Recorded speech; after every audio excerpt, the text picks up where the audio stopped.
Royalty, royalty, royalty. Gokil, ini permasalahan royalti musik udah bener-bener mengkhawatirkan menurut gue. Karena sampai dalam tahap dimana gak sedikit orang-orang ya, atau masyarakat Indonesia itu udah pada mulai takut dalam bernyanyi, mendengarkan musik dan segala macem.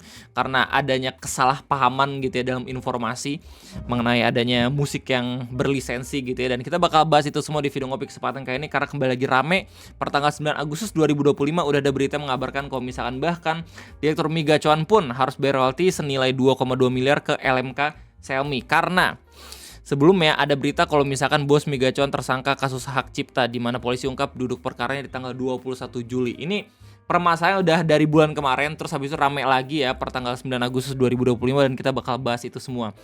Pertanyaan terbesarnya adalah, kalau misalnya lu content creator, kalau misalnya lu YouTuber, apakah lu juga harus bayar royalti ke LMKN setelah adanya drama ini?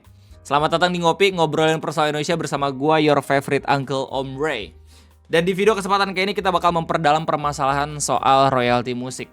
Disclaimer dulu, gue bukan orang yang ahli dalam bidang pekerjaan ini. Gue cuman bermodalkan baca-baca doang. Jadi kalau misalnya pada akhirnya emang pengen konsultasi, jangan ke gue.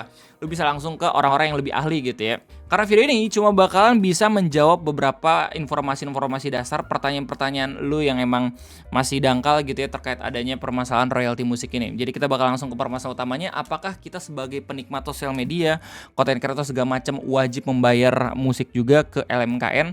Jawabannya tergantung musik yang lu gunain. Ada musik yang bebas bercopyright, which is itu bisa lu gunain gitu ya untuk media sosial, atau bahkan ada musik yang emang lagi dipermasalahin ini, musik yang berlisensi. Kalau misalnya lu menggunakan musik yang berlisensi, tergantung dari sosial medianya, apakah udah membayar royalti juga atau belum. Biasanya media sosial yang besar kayak misalkan TikTok, terus habis itu Instagram, terus habis itu YouTube, yang mana mereka menyediakan gitu ya musik-musik yang berlisensi sendiri untuk dipakai di Reels lu, di konten TikTok lu dan segala macam. Itu mereka udah punya sistem untuk bisa membagi hasil kepada orang-orang yang konten lisensinya itu dipakai sama media sosialnya. Sementara YouTube sendiri itu ada sistem yang namanya Content ID, di mana kalau misalnya kita lihat dari page resmi ini dikasih tahu kalau misalnya ini merupakan sistem yang bisa mendeteksi konten-konten berlisensi. Jadi kalau misalkan lu adalah tipikal konten kreator yang gak peduli sama copyright, kayak misalkan gua terus kita pengen buat konten yang bagus banget tanpa mengkhawatirkan lagu-lagu gitu ya, gue udah nggak peduli sama copyright, yang penting gue pengen buat video yang keren gitu ya, gue pakai lagu dari musisi favorit gue aja, itu apakah harus bayar dengan konten ID ini? Jadi konten yang lu buat sendiri itu nanti penghasilannya kalau misalnya pakai musik yang berlisensi bahkan langsung dialirin tuh ke musisi atau ke orang-orang yang menciptakan konten yang berlisensi dalam video lu itu.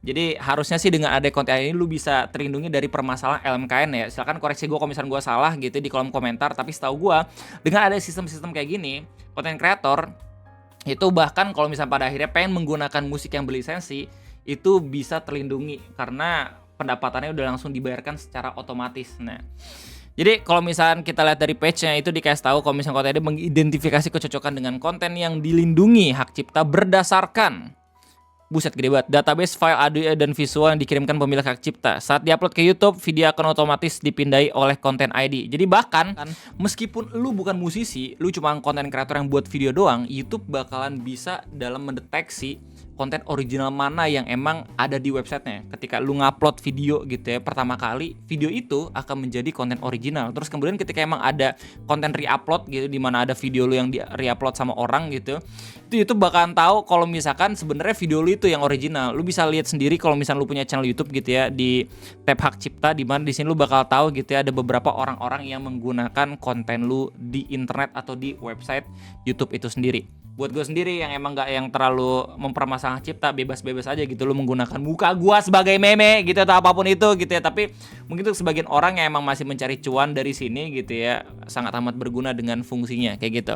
Kita bakal baca lebih lanjut tentang konten ID biar kita semua bisa paham gitu ya. Jadi konten ID ini menemukan kecocokan video yang cocok akan mendapatkan klaim konten ID. Bergantung pada setelan konten ID pemilik hak cipta, klaim konten ID akan menghasilkan salah satu tindakan berikut. Jadi kalau misalnya pada akhirnya ada konten lu emang bener-bener terdeteksi konten ID, ini bakal ada 3 tindakan. Yang pertama, video bakal diblokir karena emang si pemilik hak cipta itu nggak pengen gitu ya di re-upload. Dimonetisasi sama yang punya hak cipta. Jadi lu nggak apa-apa nih pakai nih, tapi pendapatan dari video lu bakal dialirin ke gua, karena itu kan ada konten punya gua meskipun beberapa detik atau beberapa menit aja gitu. Dan yang terakhir, itu konten lu cuma dilacak doang, which is nggak diambil duitnya, nggak diblokir, tapi cuma dikasih tahu kalau misalkan konten lu itu menggunakan konten berlisensi gitu. Kayak misalkan yang gua rasain sebagai konten kreator gitu ya, dimana banyak banget clippers yang ngambil lewat live streaming gua, kayak misalkan Om Jaki, Om More, dan lain-lain gitu. Jadi di sini juga harus dikasih tahu kalau misalkan setiap tindakan ini berbeda-beda di setiap wilayah geografis. Misalnya video dapat dimonetisasi di satu wilayah atau negara dan diblokir atau dilacak di negara atau wilayah lain. Nah, yang menggunakan konten ID jelas orang yang punya hak ciptanya gitu ya. Jadi konten ID tersedia bagi pemilik hak cipta yang memenuhi kriteria tertentu, di mana agar disetujui mereka harus memegang hak eksklusif atas kumpulan besar materi orisinil yang sering diupload ke YouTube. Nah, ini menarik banget karena gue pernah sekali ikut acara seminar YouTube tentang hak cipta dan copyright gitu ya. Dan kata orang-orang YouTube sendiri, sebenarnya di antara ketiga konten gitu ya, konten visual, konten audio, dan juga konten audiovisual, yang paling ribet itu audio, terutama musik.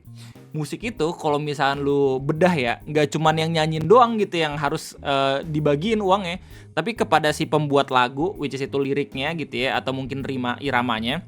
Terus kemudian publishernya juga. Jadi kalau misalnya setahu gue, konten ID ini kalau misalnya ngomongin soal musik bakal langsung ngalirin ke 3 pihak. Kalau misalnya buat musik setahu gue ya, silakan koreksi gue kalau misalnya gue salah. Kayak gitu. YouTube juga menetapkan pedoman eksplisit terkait penggunaan konten ID. Penggunaan dan sengketa konten ID dipantau secara berkelanjutan untuk memastikan pedoman ini dipatuhi. Jika Anda adalah pemilik hak cipta dan yakin bahwa konten Anda memenuhi kriteria untuk konten ID, Anda dapat mengisi formulir ini bla bla bla dan segala macam. Jadi udah cukup jelas ya permasalahan tentang royalti musik gitu. Apakah konten kreator juga harus bayar atau kagak? Itu udah di backup sama media sosial yang emang kita gunain, entah itu YouTube, Instagram ataupun TikTok. Gue nggak tahu sebenarnya di TikTok sama di Instagram itu gimana sistemnya, cuman yang jelas gue yakin itu juga udah diatur sama mereka, karena basically ketika kita emang lagi pengen konten gitu ya, atau pengen ngeposting sesuatu, udah ada list-list lagu berlisensi yang bisa kita gunakan. Gue yakin itu juga udah ada pembagiannya sendiri, karena emang sekalian publikasi dan juga distribusi, ya nggak sih? Nah, kalau misalkan ngomongin soal drama yang terjadi di negara kita terkait pembayaran royalti musik, itu beda lagi bang. Soalnya kita ngomongin soal hak komersial. Lu kalau misalkan pernah beli lisensi gitu ya, itu pasti lu bakal tahu kalau misalnya ada paket-paketnya sendiri, ada tier-tiernya sendiri. Gua pun kalau misalkan buat Rakocak atau buat konten kayak misalnya Ready Explorer, itu berlangganan beberapa musik. Kayak misalkan gue berlangganan In Audio, audio. Nah ini In Audio, copyright free music. Tapi meskipun copyright free, lu juga perlu buat ngeklaim sendiri gitu ya. Maksudnya copyright free juga kepada penggunaan-penggunaan yang wajar kayak misalnya media sosial, tapi kalau misalnya komersial sendiri tuh beda. Terus habisnya di Patreon juga gue coba buat nge-subscription beberapa musisi gitu ya. Sorry. Nih kayak gue 3 nih. Yang pertama Music for Video Library, Ox Studio, juga Lofi KVTR dan Stymax. Kayak gitu. Jadi meskipun free copyright, kalau misalnya pada akhir penggunaannya untuk komersial, itu udah beda lagi pak ceritanya. Gue gak pengen kelihatan greedy nih, tapi gue juga termasuk orang yang sebenarnya menggunakan copyright musik juga. Bahkan musik-musik game kayak misalkan Genshin, musik-musik game PS1 gitu yang udah public domain, itu bener-bener masih sering banget gue pakai, karena menurut gue udah mah bagus musiknya, terus habis itu bisa kita gunakan untuk monetisasi. Tapi nggak menutup kemungkinan juga kalau misalkan pada akhirnya musik yang tidak bercopyright pun bisa menjadi bercopyright kalau misalkan ketentuan penggunaan itu berbeda.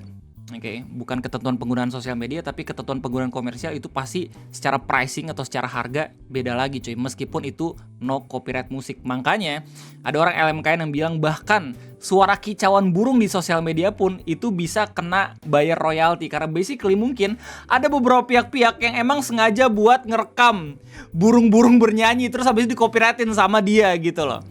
Jadi emang ada beberapa pihak-pihak yang into banget sama permasalahan copyrightnya biar didapat cuan dari sana. Terus ada juga beberapa pihak dan juga musisi yang emang pengen lebih mengedepankan idealis mereka, di mana setiap seni, setiap karya seni, setiap musik itu dinikmati, bukan disuruh bayar gitu. Makanya permasalahan kemarin tuh yang soal Vidi Aldiano, terus habis itu Agnes Monica yang mana dia nyanyiin lagu orang gitu ya, terus habis itu ternyata nggak berlisensi, terus dituntut sampai bermiliar-miliaran, itu jadi permasalahan. Pada akhirnya musisi di Indonesia pun pecah kongsi tuh. Kayak ada di kubunya Ariel, kubunya Arman Maulana, sama kubunya Ahmad Dhani. Lu tinggal pilih. Nah menurut gua bahkan ini semakin menarik karena ini udah sampai ke dalam tahap dimana orang-orang tuh ngelihat permasalahan ini jadi takut buat menikmati lagu.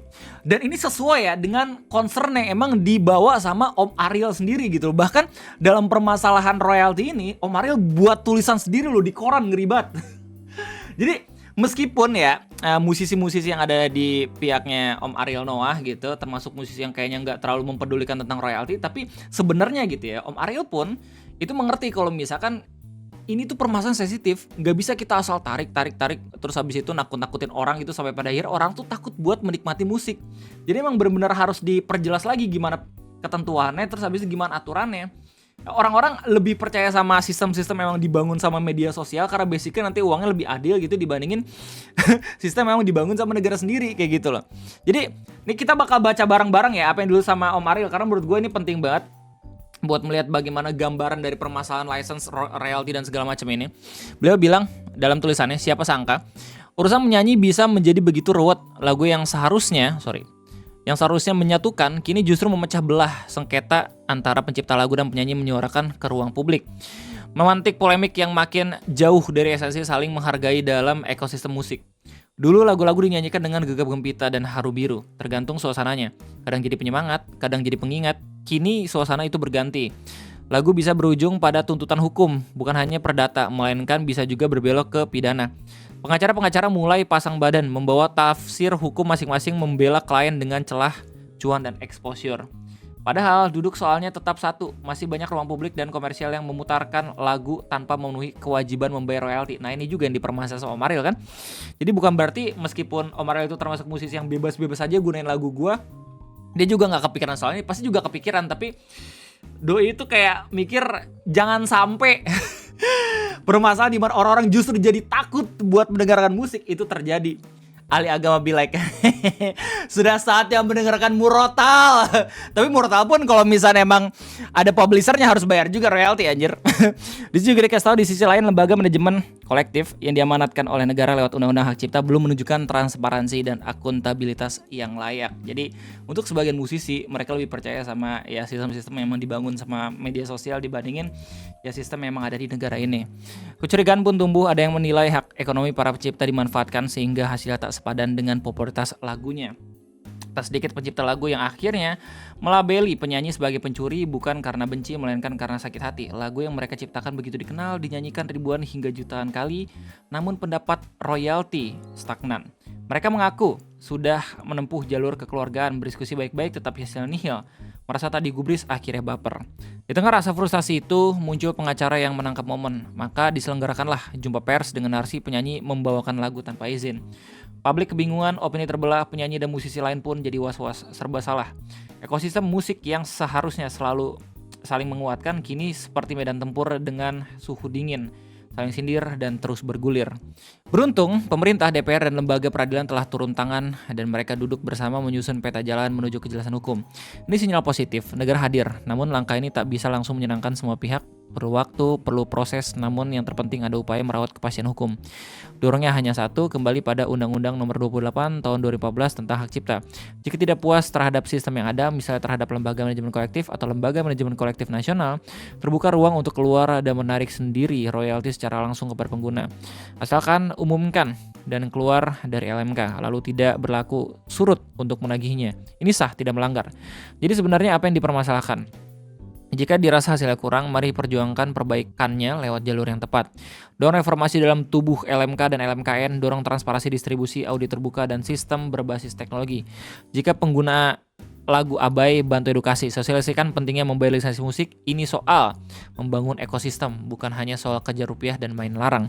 Sayangnya sebagian pihak tetap bersikukuh mengedepankan tafsir hukum yang serampangan. Mereka kecewa dengan hasil pertemuan di antara tiga pilar negara, namun justru dari sinilah proses perbaikan bisa dimulai. Kalau sistem dianggap tidak adil, tempuh jalur uji materi di Mahkamah Konstitusi dan itu jalan terhormat, jalan konstitusional. Oh, jadi ini mungkin alasan kenapa ada postingan gitu ya dari Charlie Van Houten atau musisi ST12, vokalis ST12 gitu ya, yang bahkan ketika memang ada berita kayak gini langsung buat postingan di Instagramnya gitu ya. Saya, Charlie Van Houten, menghimbau jika saya sedang berada di suatu tempat atau kafe, restoran atau tempat lainnya ada yang memutarkan lagu saya dan musisi penyanyi band yang membawakan karya lagu saya akan saya kasih hadiah. uang tunai atau berupa merchandise sebagai tanda terima kasih setelah musik nasional. Jadi ada sebagian musisi juga mungkin yang melihat ini sebagai media promosi gitu ya, ketika emang orang-orang lagi pada takut buat mendengar musik, jadi biar makin relevan lagi, akhirnya ada beberapa musisi-musisi yang mungkin keluar dari LMK atau LMKN. Gue nggak tahu apakah Om Charlie juga keluar gitu, cuma yang jelas ketika dia ngebuat postingan ini terus habis itu berani bilang kalau misalnya putar lagu gue, ya sebenarnya itu prinsip dari masing-masing musisinya sendiri gitu ya. Tapi kalau misalnya kita lihat dari sistem royalti dan segala macam, ya nggak salah-salah juga kalau misalnya pada akhirnya ada yang ngejar gitu kalau misalkan musiknya udah berlisensi kayak gitu.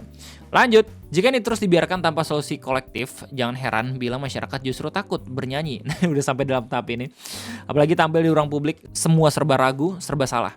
Ini jauh lebih berbahaya daripada soal siapa dapat royalti lebih dulu. Kita sedang mempertaruhkan keberlangsungan industri musik nasional.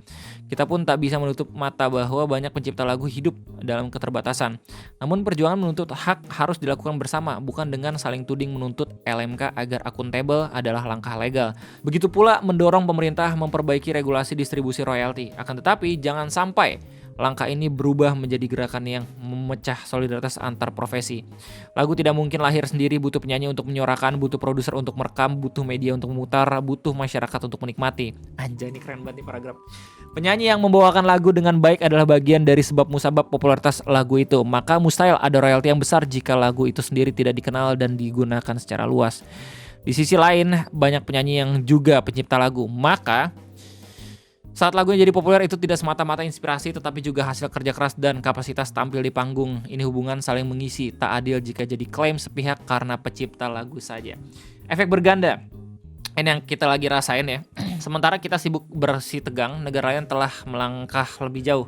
Singapura misal menggunakan Coldplay dan Taylor Swift sebagai instrumen kebijakan ekonomi. Mereka memahami musik tak hanya hiburan tapi penggerak ekonomi dan pariwisata. Nilai ekonominya berlipat-lipat, ada efek berganda yang nyata. Jepang dan Korea Selatan bahkan sudah mengatur hak cipta untuk karya berbasis akal imitasi atau AI. Mereka sudah sampai pada perdebatan lanjutan, apakah karya AI berhak atas royalti. Indonesia belum sampai ke sana. Kita masih berputar di persoalan dasar siapa yang lebih layak disebut pemilik. Tak perlu malu mengakui kita tertinggal. Namun dari keterlambatan ini bisa tumbuh kesadaran kolektif bahwa perlindungan hak cipta adalah fondasi ekonomi kreatif. Bahwa tata kelola royalti harus berkeadilan, transparan, dan adaptif terhadap perubahan zaman. Dengan populasi lebih dari 270 juta jiwa dan ekosistem digital yang terus berkembang, RI punya potensi royalti sangat besar. Namun itu hanya bisa terwujud jika semua pihak, mulai dari pencipta lagu, penyanyi, pengguna lagu, hingga lembaga pengelola mampu menjalankan perannya dengan sungguh-sungguh. Jangan lagi manfaatkan celah untuk memperkaya diri sendiri dan kelompoknya. Lagu, salah satu bentuk kekayaan intelektual paling unik. Ia hidup tak hanya dari lirik dan melodi, tetapi dari daya popularitas dari siapa yang menyanyikan, di mana dia diputar, dan bagaimana ia dikenang. Sudah waktunya kita menempatkan kembali lagu pada fungsi yang menyatukan, bukan memecah. Sudahi bersih tegang, kita harus saling menguatkan, jangan kasih ruang untuk nada-nada sumbang. Asik. Om Ariel everybody. Jadi ini sebenarnya basically nggak mempermasalahkan kalau misalnya pada akhirnya ada LMKN yang emang coba buat nyari-nyari ini ya, apa namanya, pengusaha-pengusaha usil yang emang gak bayar royalti gitu. Jadi Om Ariel sendiri justru lebih mendukung transparansi dan juga akuntabilitas gitu ya dari pihak-pihak yang emang mengelola tentang royalti ini. Dan sangat amat penting juga buat kita tahu kalau misalkan setiap konten di internet itu punya ketentuan penggunaannya masing-masing, entah itu penggunaan pribadi, penggunaan media sosial, atau penggunaan komersial.